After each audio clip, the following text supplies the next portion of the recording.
Dünyanın kara kölesi, aydınlıkta gizlenen gariplik gözüne çeker her gün her bir gezegen.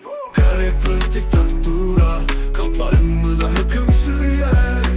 Azaplıkta yitirdik, şu fırsatta ömürdür. Sesin duyar, eşit yerman, o grup başı.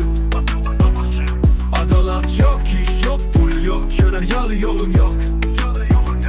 Kimdir ağrı, kimdir tanık, gariplikta biz gideceğiz.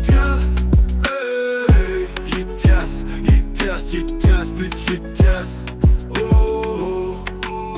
Uyan Türkmen, uyan. Türkmen, uyan Türkmen. Doyduk, biz doyduk. Haramdan ülerden hak doydu. Uyan Türkmen. Gariplik diktatüra, kaplarımıza hüküm sürüyor. Azaplıkta yitirdik, şu fırsatta ömürdür. Teleyim avşuk, belin dağlar, gariplikta biz kaldık.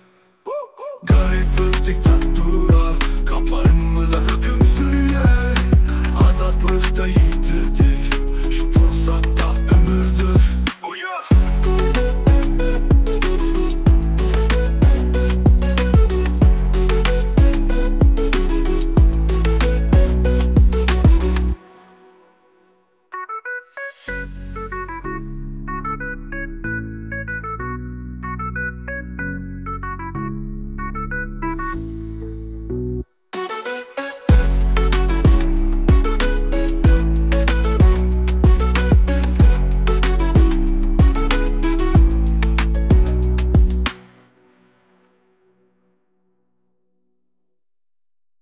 Gariplik diktatüra, kaplarımıza hüküm sürüyor.